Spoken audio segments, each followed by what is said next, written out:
माघ मास महात्म्य का चौथा अध्याय प्रारंभ। आपने तीसरे अध्याय में सुना होगा भृगु ऋषि का विद्याधरों को उपदेश देना। अब चौथे अध्याय में हम श्रवण करेंगे माघ मास में तेल लगाना निषेध है।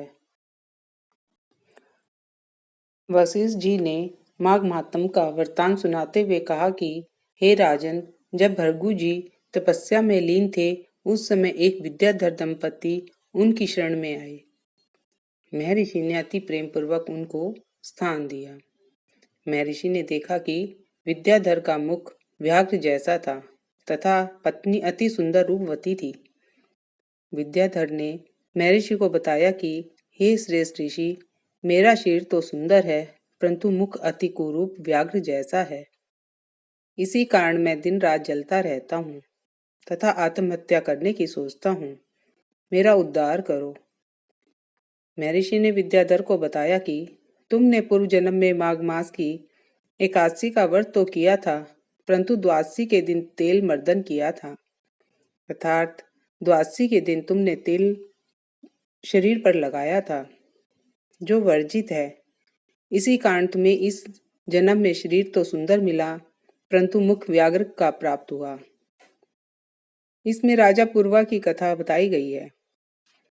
महर्षि ने विद्याधर को राजा पूर्वा की कथा सुनाई। अपनी भूल के कारण राजा पूर्वा ने भी माघ की द्वादशी को पुण्य तिथि पर भूल से तेल लगा लिया था। इसी कारण राजा का शरीर कुरूप व मुख व्याघ्र के समान हो गया था। कुरूप शरीर से दुखित राजा ने राजपाट का त्याग कर दिया तथा गिरिराज पर्वत के निकट सरोवर के पास एक चित होकर तप में लीन हो गया। इस प्रकार राजा ने 3 मास तक घोर तप किया तथा विष्णु भगवान की आराधना की। भगवान विष्णु ने स्वयं प्रकट होकर राजा पूर्वा से कहा, हे राजन, आंखें खोलो, मैं तुम्हारी भक्ति से अति प्रसन्न हूँ। तुम निरंतर 7 जन्मों से मेरी भक्ति कर रहे थे, अतः मनोवांछित वर मांगो। महर्षि वशिष्ठ ने कहा, हे दिलीप, राजा पूर्वा ने आंखें खोली तो आश्चर्यचकित रह गया। साक्षात भगवान विष्णु थे। साक्षात भगवान विष्णु उसके सम्मुख खड़े थे। वह गदगद हो उठे और विष्णु भगवान की स्तुति करते हुए बोले, हे प्रभु, मुझे आपके साक्षात दर्शन प्राप्त हो गए। मुझे यही वरदान दे कि मैं काम क्रोध मद लोभ त्याग कर अपनी भक्ति में लीन रहूं। भगवान विष्णु ने एव मस्तु कहा और राजा के ऊपर अपने संग से अमृत जल छिड़क दिया। भगवान विष्णु के वरदान स्वरूप राजपुरु का शरीर अति सुंदर और कांति में हो गया तथा वह वापिस अपने राज्य को लौट गया।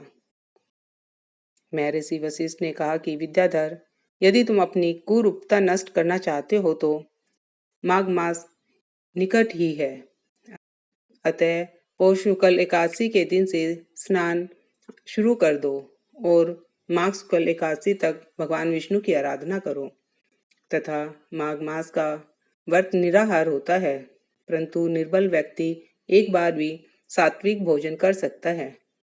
व्याधि युक्त व्यक्ति इस प्रकार ही व्रत कर सकते हैं।